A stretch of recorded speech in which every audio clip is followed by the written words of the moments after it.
बिहार अपने 2025 के इलेक्शन के लिए तैयार हो रहा है और एक नाम हर तरफ सुनाई दे रहा है, प्रशांत किशोर। वो आदमी जिन्होंने मोदी, नीतीश और ममता जैसे नेताओं के लिए जीत की स्ट्रैटेजी बनाई, अब खुद अपनी जीत लिखने निकले हैं। लेकिन सवाल ये है, क्या प्रशांत किशोर का जन सुराज पार्टी बिहार के पॉलिटिक्स का एक्स फैक्टर बन सकता है, या फिर ये एक और पॉलिटिकल एक्सपेरिमेंट होगा जो थोड़े समय बाद गायब हो जाएगा। नमस्कार, मैं हूं अनीश कुमार सिंह और आप सभी देख रहे हैं इंडिया न्यूज़ लाइव। आज के एनालिसिस में हम ये समझेंगे कि क्या प्रशांत किशोर की जन सुराज पार्टी बिहार के पॉलिटिक्स में असली बदलाव ला सकती है। क्या वो वोटर्स के बीच एक नई सोच, एक नया विकल्प बन पाएंगे, या फिर बिहार के ट्रेडिशनल कास्ट बेस्ड पॉलिटिक्स में उनकी आवाज़ कहीं खो जाएगी। हम देखेंगे उनके ग्राउंड कनेक्ट का सच, उनके चैलेंज और वो फैक्टर जो उन्हें बिहार का एक्स फैक्टर बना सकते हैं। तो चलिए शुरू करते हैं प्रशांत किशोर और बिहार का Jan Suraaj challenge. Prashant Kishor Indian politics में नए नहीं हैं। वो पिछले दशक के सबसे सक्सेसफुल इलेक्शन कैंपेनर के रूप में जाने जाते रहे हैं, लेकिन 2022 में उन्होंने एक अलग रास्ता चुना। कंसल्टेंसी छोड़कर ग्रास रूट मूवमेंट शुरू किया, जिसका नाम था जन सुराज यात्रा। इसका मकसद था बिहार के लोगों तक पहुंचना, उनके प्रॉब्लम्स को समझना और एक नई राजनीति की सोच लाना जिसमें एजुकेशन, यूथ और गवर्नेंस पर फोकस हो।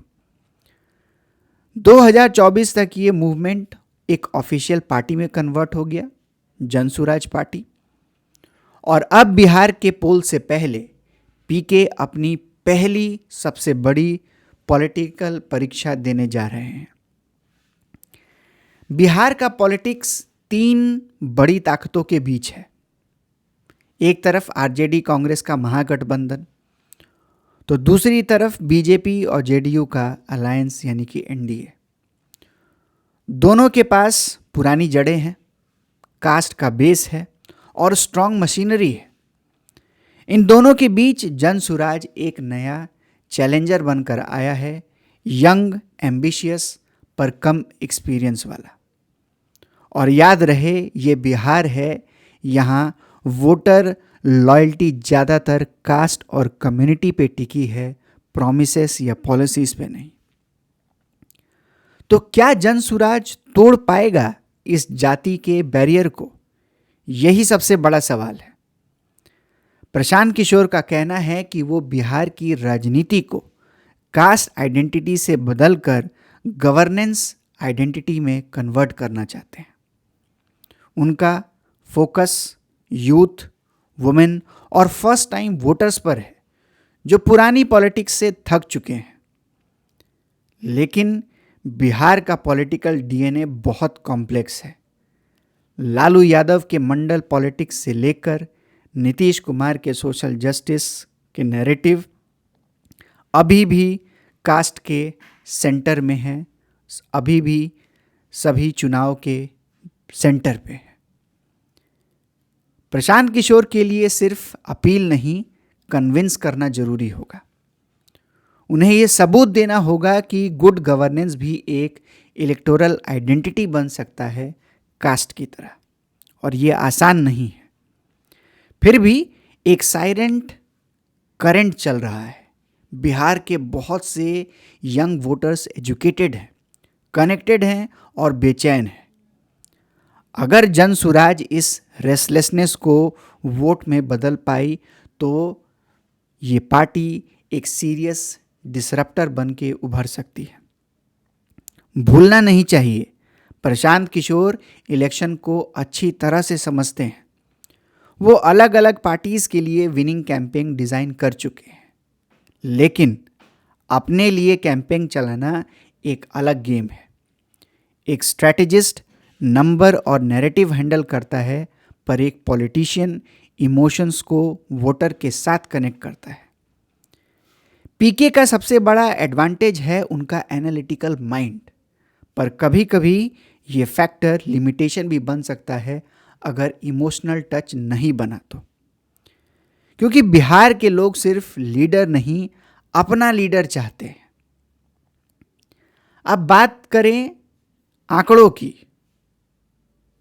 चाहे जनसुराज ज्यादा सीट्स ना ला पाए या ना जीत पाए, अगर उसे 5 से 60% वोट भी मिल गया तो पूरा इक्वेशन बदल सकता है। इसीलिए इस पार्टी को, पीके को एक पोटेंशियल एक्स फैक्टर के रूप में देखा जा रहा है, कहा जा रहा है। अगर उनका वोट जेडीयू या आरजेडी के बेस से आता है तो बीजेपी बेनिफिट ले सकती है। अगर अर्बन या यूथ से वोट आता है तो बीजेपी को नुकसान भी हो सकता है। मतलब पीके को जीतने की जरूरत नहीं, बस इतना इम्पैक्ट बनाना है कि बाकी पार्टीज परेशान हो जाए। और अभी ये सभी उन पर, यानी कि ये सभी पॉलिटिकल पार्टीज उन पर नज़र बनाए रखी हैं। पीके का रास्ता आसान नहीं है। उनके पास अभी तक एक स्ट्रॉन्ग काडर नेटवर्क नहीं है और ना ही एक स्ट्रॉन्ग बूथ लेवल प्रेजेंस है। मूवमेंट वॉलंटियर पर चल रहा है, ट्रेंड वर्कर पर नहीं। फंडिंग, कैंडिडेट और अलायंसेस अभी भी क्लियर नहीं है। क्रिटिक्स कहते हैं कि उनके भाषण कभी कभी कंसल्टेंसी जैसे लगते हैं, इमोशनली कनेक्टेड नहीं है। अगर पीके को मास लेवल पर पहुंचना है तो उन्हें पॉलिसी भाषा से निकलकर आम भाषा, यानी कि पीपल की भाषा में बात करना होगा। तो क्या प्रशांत किशोर की जनसुराज पार्टी बिहार के 2025 के इलेक्शन का एक्स फैक्टर बन पाएगी? हो सकता है और नहीं भी। लेकिन एक बात पक्की है, प्रशांत किशोर ने बिहार की पॉलिटिकल बात को बदल दिया है। अब बड़ी पार्टीज को भी गवर्नेंस, डेवलपमेंट और अकाउंटेबिलिटी की बात करनी पड़ रही है। चाहे जनसुराज जीते या नहीं, अगर ये इश्यूज को सेंटर में लाता है, यानी कि गवर्नेंस, डेवलपमेंट और अकाउंटेबिलिटी, तो बिहार के लिए ये एक बड़े बदलाव की शुरुआत हो सकती है। बिहार ने बहुत सारे नेताओं को देखा जो कास्ट और लॉयल्टी के नाम पर जिन्होंने राज किया। शायद अब समय आ गया है एक ऐसी पार्टी का जो बदलाव के नाम पर राज करे। क्या जनसुराज वो पार्टी बन सकती है? ये सभी आप तय करें, ये सभी बिहार के वोटर्स तय करें। तो ये था आज का एनालिसिस। मिलते हैं अगले वीडियो में। जय हिंद, जय भारत।